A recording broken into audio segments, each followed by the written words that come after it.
What is going on, everyone? Thank you so much for checking out my video as I discuss the good and the bad of the David Gordon Green Halloween trilogy.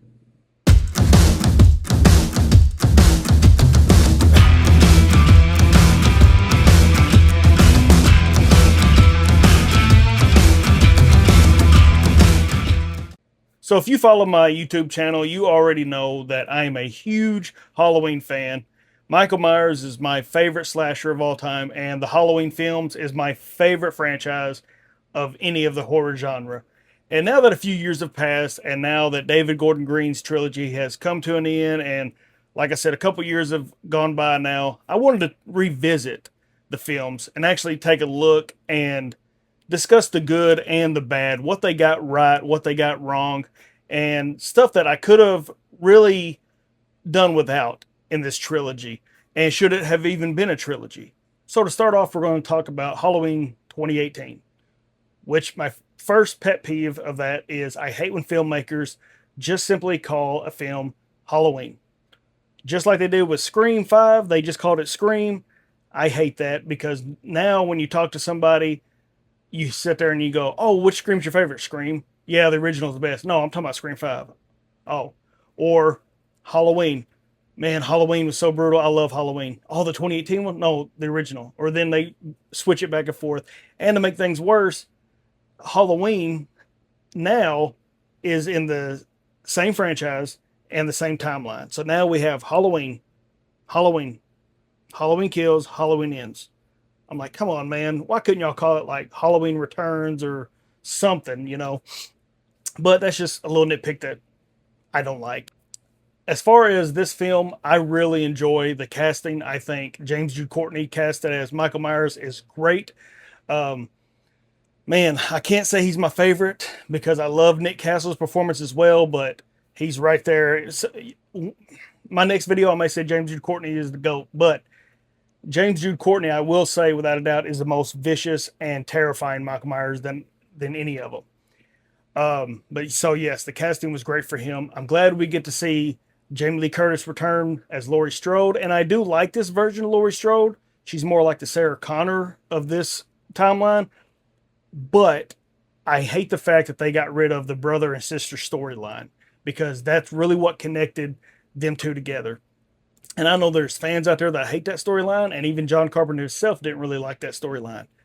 But it just totally wipes out Halloween 2 from 1981. And I feel like that is such a great sequel, and that's one of the films that when I watch the original Halloween, I have to watch Halloween 2 right behind it. It's just an extended version. I feel like it's all one film. But when I watched the trailer originally, and I seen that they were cutting that out, that was already a little checkpoint to me. Where I was like, dadgummit, I hate when they do that. So here it is 40 years later, and Laurie Strode has been pretty much becoming this secluse where she has lost custody of her daughter. She has went through a couple failed marriages, I believe is what they said. And I'm not knocking because I do know that was a brutal night that she lost, what, 3 or 4 friends. But I'm like, man, just one night and it's still haunting you that bad to where I feel like if they would have kept Halloween 2 in, yes, it's technically the same night, but he stalked her all the way to the hospital. I feel like that would have justified it just a little bit more of her being so terrified 40 years later. But with them knocking that out, it's just like, wow, like I said, that's what really connected them. But overall, I feel like this film really brought back the mystique of Michael. I think he is scary once again. I love the kills in this film. I like the way he is hidden in the shadows. They made him the Shape again, and it really paid homage to the original 1978 Halloween. And the one thing I really, really love in this film is the scene where it's just one shot, there's no cut scene, and it's Halloween night, and it's where Michael actually bumps into the 2 kids. He sees the lady outside, he follows her, he grabs a hammer out of her tool shed. And fun fact, if you didn't know, I'm sure all the Halloween fans do know, the woman is wearing the same outfit that the old lady wore in the beginning of Halloween 2, 1981. But the camera follows all the way around, and when she goes in the kitchen, he falls in behind her, but we don't see what happens, and that's what I like. is the last time we seen Michael on the big screen was Halloween 2 from Rob Zombie, and then of course his 2007 remake. And the kills are so violent, which was cool, but they brought back that mystique of you don't have to see what happens, but you see the aftermath, and you're like, oh my gosh, because all you see is the table shaking and her hooting and hollering, and then when it shows it the aftermath, you're like, oh, wow, he beat her to sleep. And I love the fact that he walks through and you can hear the baby crying, and he goes up to the crib. And I remember being in the theaters in Nashville with my wife watching it, and when he walks up to the crib, you could actually hear people being like, oh no, like they were, oh, don't do it. And then he just walks right past it. He goes through the front door and the music picks up again. I love that. I just really feel like the details and the score were like John Carpenter and his son. This is, to me, the best score of any of the franchises, any of the films. Um, I feel like it just really captured the mood of each scene. And I really, truly enjoy the scene where the first time Allison runs in to Michael is when she sees her friend hanging on the gate. And then all of a sudden, the music builds up. She takes off running down the road. She's screaming, and you hear the guitar riff. I think on the soundtrack, it's actually called The Shape Stalks Allison. But I do like that we get that, yes, even though Laurie Strode is the main character, now we're getting to see her family, and it's not just Michael chasing her. But now, having said that, one of the issues that I have with it is the fact that since they've gotten rid of the storyline, there is no connection between her and Michael except for that one night. But Michael could care less about Laurie Strode. Like, the only reason he even meets up with her is because the doctor in this film, I think his name's Dr. Sartan, he is so obsessed, and he says in the film that he was a student under Donald Pleasance, which is Dr. Loomis. He is so obsessed with them two meeting together. He is the one that physically brings Michael to meet Jamie Lee Curtis, Laurie Strode. And that's something that really bothers me about this trilogy, is the simple fact that Michael could care less. To him, it's just, he's out, it's Halloween, and he could care less about her. He's just out doing his thing. There's a few scenes that I'm not a big fan of, especially like at the beginning when the dad makes the joke about the peanut butter. I was just kind of like, really? Who says that?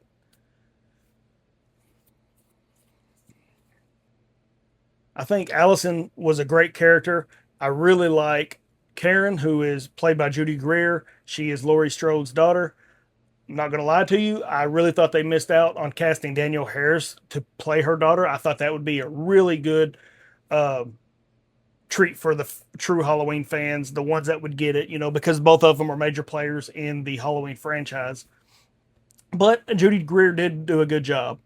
Um, but I really like the overall look of the film. I really like the feeling that it's Halloween. Like, and I'm not talking about just a movie. I'm just saying, like, the seasonal, like the way it was shot. You really feel like it is Halloween. And I'm glad that you can sit here and watch the original and then go to this one, and it does still pay homage enough to where it does feel like it belongs in the same timeline. Didn't really care for the whole Dr. Sartain or whatever his name is, where he's putting the mask on, and he puts it on just to drag the body, puts Michael in there with one arm because his arm's all messed up, and then he just takes the mask off and throws it in there. It was just that was a complete waste of time. But I got to give props to one of my favorite scenes in the film where I really feel like they made Michael creepy, is Oscar's death scene. I really like that part where Oscar just got ditched. He was drinking a little bit and he made a move on Allison, and Allison leaves him there. And he looks behind him and there's Michael, and he thinks it's the guy who owns the yard that he's in. And as the lights keep cutting in and out, Michael's getting a little closer, but I love the fact that when the lights cut off, you can hear him breathing, and it cuts back on, and he just starts going, and he's chasing Oscar. I think that's a really good, intense scene. Like I said, they really lit Michael really well in this film, and I love the look of Michael. And overall, I think that this film really is a solid entry into this franchise. I think it fits really well. Yes, there's a few negatives about it, but overall, I think that it's definitely one that is if you watch the original, I feel like you could watch this one right behind it. I do enjoy this film, and I think it's really good. I feel like they really paid homage to the true Halloween fans, the ones that grew up watching the film. And the next one is Halloween Kills. I think they gave the fans more of a, I'm going to show you how brutal we can make Michael. And that's why we're moving on to Halloween Kills. So Halloween Kills, I got to say, I really like this movie. It gets a lot of hate, and we all know why. Evil dies tonight!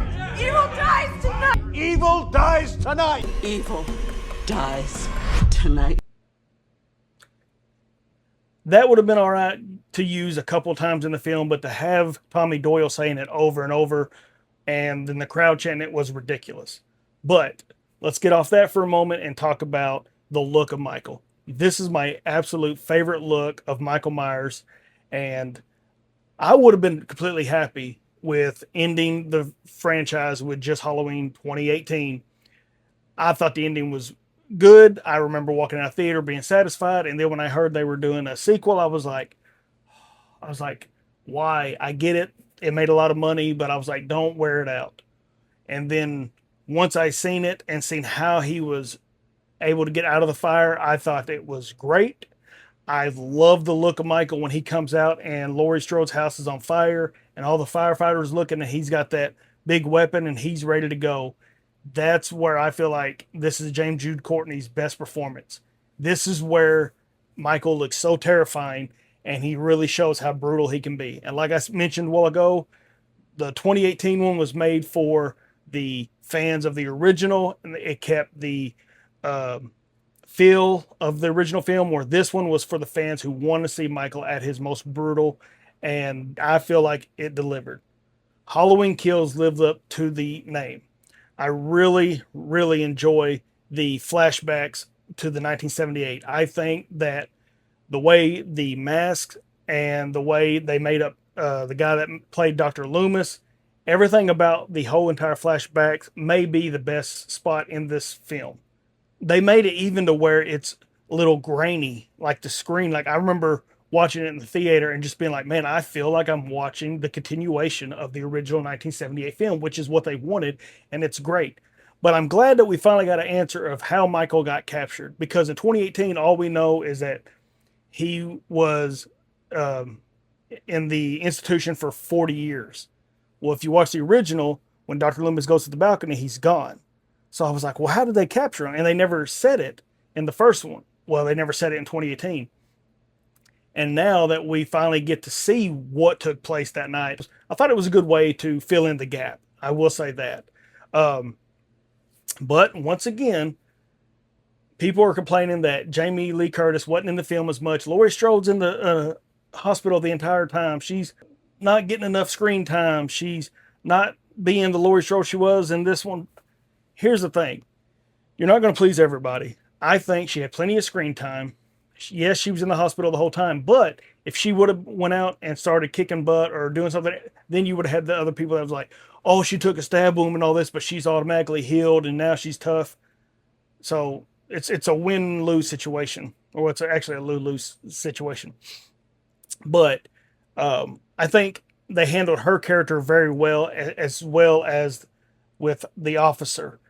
Let me see what the officer's name is. Deputy Frank. I like the dynamic between them two, how they're sharing the hospital room and how you find out there's a love interest between both of them. And I was really shocked that he survived from the last film, but I was happy because, like I said, I do like his character. But the thing that gets me about this one is, once again, it proves why the brother and sister storyline should have been in it, is the fact that Michael, once again in this film, does not care anything about Laurie. He is not going to the hospital to get Laurie Strode. He is going home. He is going home to look out his sister Judith's window. And that's another thing that we never got the answer on that really irritates me to this day, is why did Michael keep looking out that window? And I call it lazy writing, but we'll get back to that here in a minute. But I like the fact that this whole movie is based on destruction, how Michael is just going through Haddonfield to get to his old house. And he's killing anybody that's in his way.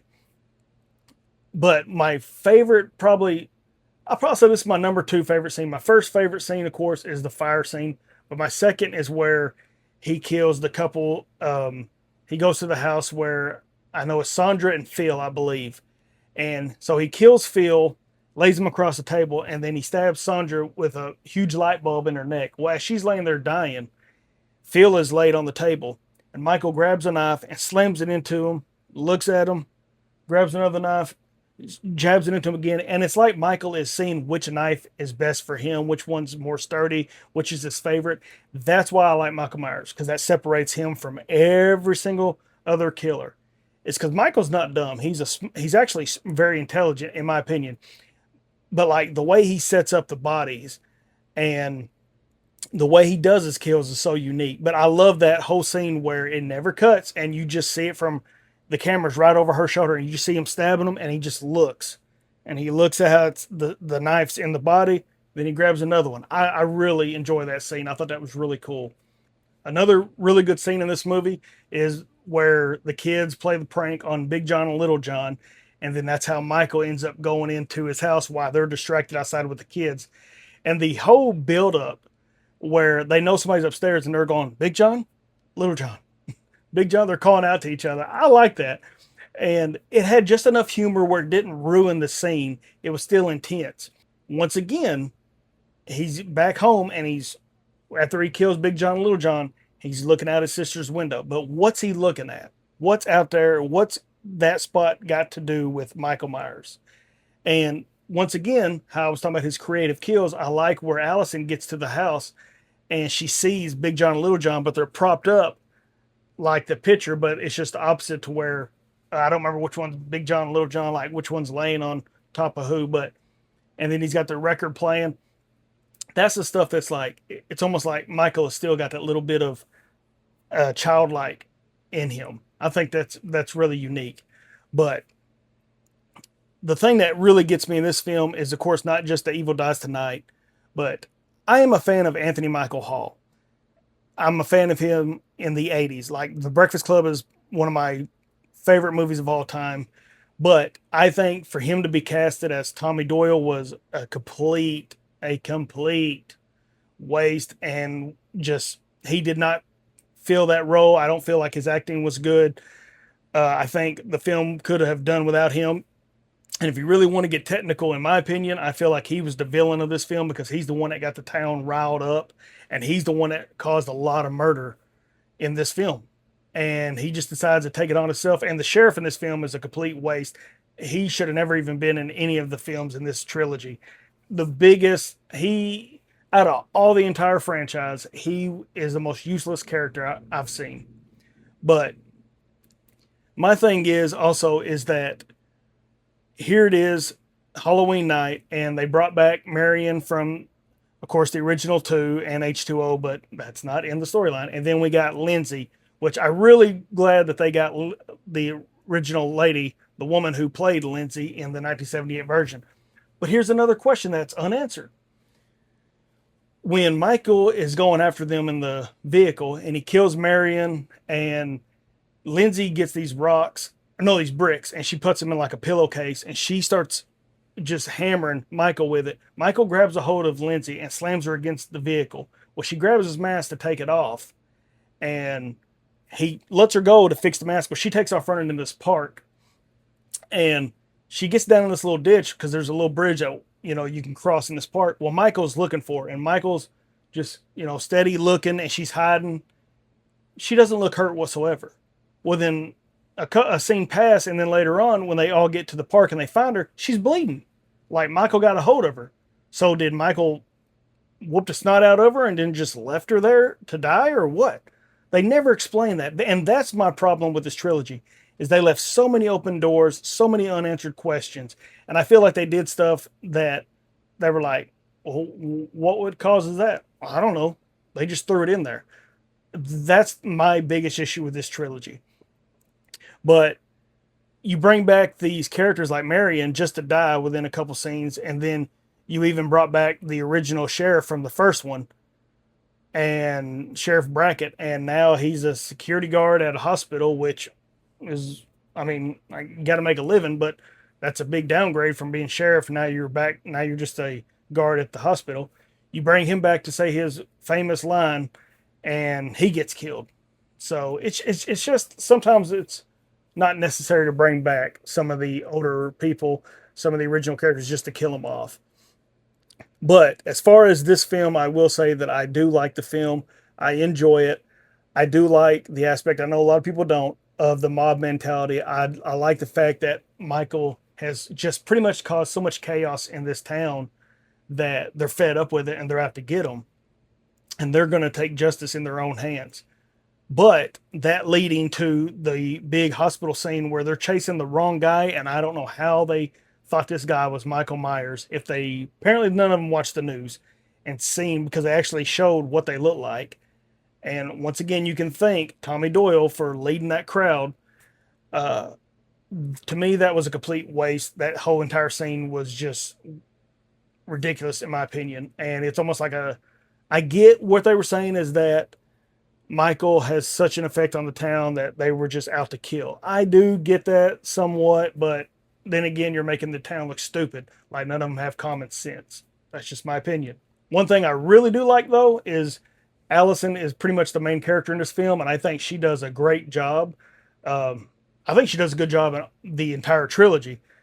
But at least we had somebody that has a strong character like Laurie Strode, where, yes, Laurie Strode may be on the sidelines, but Allison is kind of running the show in this one, which I really, like I said, enjoy her. And toward the end, right before the big mob fight scene, it looks like Allison's fixing to die. You know, Michael's got her. She fell down the steps, or she got thrown down the steps. I can't remember. She's hurt her ankle. Her boyfriend just got killed. And right before Michael kills her, all of a sudden, Karen finally steps up. She becomes the hero in that moment. And she saves her daughter. She grabs Michael's mask and says, "You want your mask? Come get it." And she runs and she's leading them to the mob. I thought that was a really good build-up. I remember watching it when Michael sees the mask in the road, and I was like, oh, they're setting him up. Here's another thing that bothers me. The lights come on. There's the mob. They're fixing a fight. And before anybody lays a hand on him, Michael looks, grabs that mask, and puts it on. Does the mask give him powers? That's what I want to know. My thing is, you brought the 3 mask in from Halloween 3 in the 2018 and in this one. I feel like you could have connected them somehow. And I know people's going to say, well, if you watch the credits, the opening scenes of Halloween Ends, the letters match it. I ain't talking about that. It would have been so cool if they would have ever explained that the mask gave him powers, or hey, maybe the mask has that little shamrock or something. Just connect it. And because there's no way that a human being could take that much. And I get it that he's pure evil and stuff, but I think the mob scene was a really good fight scene. But then again, it just completely wasted Tommy Doyle's character. Like a complete waste. And he talked all that smack and found out the hard way at the end of the movie. But I was really shocked at the end when they killed Karen. But by this time, we had already known that they were going to make a third one, so it wasn't really a shocker. But anyway, I do feel like that movie gets a lot of hate, undeserved hate, all pretty much because of the mob scene and the repeated crap from Tommy Doyle, Evil Dies Tonight. But I still feel like it's a pretty solid film for the franchise itself. And like I said, this is my absolute favorite look of Michael. And if you want to see him at his most brutal, this is the film to watch. Okay, so now we're at the final film of this trilogy, and it's Halloween Ends. And of course, before the film ever came out, we got the trailer, which just kept building up the final fight between Laurie Strode and Michael Myers. And I did not even know this, but they even shot scenes that weren't even in the movie for the trailer to build it up. So this movie, they wanted so many people to go in thinking, oh man, we're going to see the final film with Laurie Strode and Michael, and they're just going to duke it out. And we did not get that. Now, I will say that the film is actually a pretty good film, but it's not a Michael Myers film. So I'm torn between the two. Like I do watch this film. If I watch the trilogy, I still put this on. But man, it was so much disrespectful to Michael Myers. My biggest issue with this film, and this is where I feel like just the writing is complete crap, and I feel like they wrote themselves into a spot where they didn't know what to do and they got ahead of themselves. I felt like, okay, this is it. This is Halloween Ends. We're going to find out why Michael goes to that window. No, right when the movie starts, you find out that they demolished the Myers house. Really? So that's what we get. No answers. Two, okay, what's up with Michael's mask? Every time he's in a bind or somebody goes for that mask to take it off, he has to put it on. We're finally going to get answers. Absolutely not. Don't find anything out about that. Then they bring in a character that has not even been mentioned, not even remotely even talked about, nothing, never made an appearance in the third and final film of the trilogy, Corey Cunningham, which I will say, I did like the character, and I think his name's Rowan Campbell. I think he did a good job. He is a good actor. But why change the dynamic in the last film in your trilogy? You changed the main character, and it was such a disrespect to the Halloween franchise, in my opinion. At least Resurrection had Michael Myers in it. That's one and only time you'll ever hear me say anything remotely positive about Halloween Resurrection. But having said all that, my biggest issue with this film is Laurie Strode in the Halloween 2018. She has been secluded for 40 years worrying about Michael Myers. She knows where he's at. He's in the institution. He's behind bars. He's being watched. And she is paranoid as all get out. She's ready for battle. And then you mean to tell me that this film takes place 4 years after Halloween Kills? Michael is alive. He's missing. But she decides, oh, well, I'm going to move into town and live with my granddaughter, Allison. And she's trying to get her life back together. And she's writing her own memoir and all this stuff. But he's still alive and still out there. So that makes no sense whatsoever. I'm going to go on record and say this. I feel like you could take 2018 Kills and the end of this movie, the big 5-minute, 3-minute fight you get with Laurie and Michael, that whole ending, and put it together, and there's your match. There's your full film. They should have just gave us 2 films and been done with it instead of a trilogy. But I feel like by the time they got to Halloween Ends, they had no idea what they were doing. So you totally disrespect Michael by having Corey manhandle him, calls him an old man, and takes his mask. Once again, there's the mask. Did the mask give Corey powers? Did the mask give him super strength? We don't know, because we never get the answer for that. It just kills me. That they just, to me, lazy and sloppy writing. But this, to me, is not the best version of Laurie Strode we get whatsoever. I did like the dynamic between Allison and Corey. I will say that they worked very well together. And I like the fact that we actually see that where Michael has been hiding for 4 years. But what has he been doing for 4 years? We get this homeless man who says he takes them down and they never come out. Okay, has this homeless man been helping Michael? Like, it was so sloppy, it's not even funny. I do feel like this movie would have been a good movie, not called Halloween and not having anything to do with Michael Myers, if they would have went off with the Corey. They could have kept the same Corey character and the same storyline, but knock out, like I said, anything to do with the Halloween films. I do feel like this film would have been a really good one.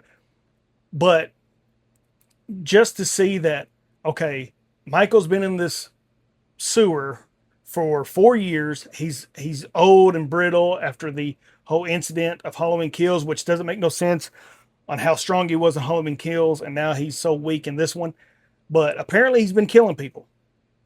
But since Corey starts helping him, now all of a sudden when he stabs the police officer, boy, he starts rising up, and it's like he's hulking up.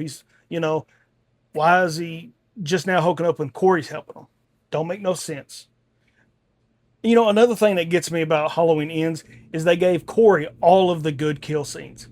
I will say this movie has really good kill scenes in it, but it's all Corey.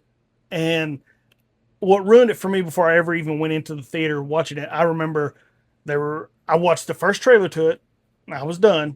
Well, then they started putting out pictures, and I remember seeing a picture of Michael slashing through a pillow, killing a woman. We didn't know who it was. Come to find out it was going to be Corey's mother. But then you look, and Michael's got a pinky ring in the picture, and I was like, oh. I was like, so the rumors is true. It's going to be like a copycat. It's not really Michael. So that did kind of bum me out before I seen the movie. So, I mean, that's my own fault, I guess, for seeing the spoiler, but it is what it is. But I will say, I do like the little snippets where when the cheerleaders throw Corey off of the bridge, and as the camera pans down, you have to look really quick, but as the camera pans down, you see Michael walking right past the homeless guy. I do like that aspect of it.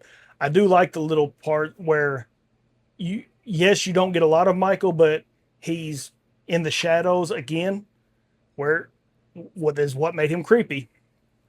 But one of the biggest problems is, once again, Michael has no interest in Laurie Strode. He could care less. He even follows Corey to Laurie Strode's house. Laurie Strode is standing outside by herself looking at the house, and Michael's hiding behind a tree. Perfect opportunity for him to take her out, and he just turns around and walks off. So once again, Michael is not connected to Laurie whatsoever, and the only reason they even meet up at the end for the final fight is because Corey took his mask. He was there to kill Corey. He gets his mask, and he just so happened to hear Laurie Strode in the back, and that's when he goes in there. But I will say I do enjoy the final fight, even though it's only like 4 to 5 minutes long. I did enjoy the fight scene between them two in the kitchen. But here's something else. What is it about Michael's reflection that either gives him power or that really disturbs him? Because even before she kills him, she pulls that knife out, she holds the blade, and you can see the reflection of Michael in it. Like she's showing him, and she's like, you're just a man. And she takes the mask off, and he starts like turning around looking. It's tripping him out. I just feel like this trilogy really should have just been, if you want my honest opinion, should have been one movie. But with Halloween Kills, they could have just matched them two up and the ending of Halloween Ends, and bada bing, bada boom, that would have been it.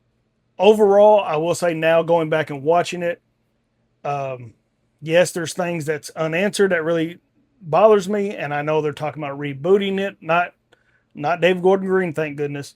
But, you know, after a while, you really start to think, you know, can we just move on to something new? Like, let's get rid of trying to always reboot the Halloween franchise, They've been trying to fight to reboot Friday the 13th and all this stuff. I'm like, after a while, man, just leave the classics alone. But I don't hate this trilogy whatsoever. I really enjoy the trilogy. It's just, I feel like it started off strong with the first one, and then it kind of went down with Halloween Kills. It didn't go down too much, but it went down, and then this one dropped off. But I still say what would have made this better is if they would have kept that brother and sister storyline, so Michael would have had a reason this entire time to go after Laurie. Because you can argue with me all you want, but he never once went after her on his own. So that is my thoughts and opinions on the David Gordon Green Halloween trilogy. Please let me know what you guys and gals think in the comment section. Please hit that like, subscribe button. And also, if you guys and gals have any suggestions on any films or franchises or television shows you would like to hear me review, or any ranking videos you want me to do in the future, please let me know. I want to hear from you guys and gals. But let me know what your stands are on this trilogy. Is it your favorite of the Halloween franchise, or is it your least favorite? Let me know. But as always, I just want to say to each and every one of you, God bless each and every one of you, and I will see you next time. Say something, Michael.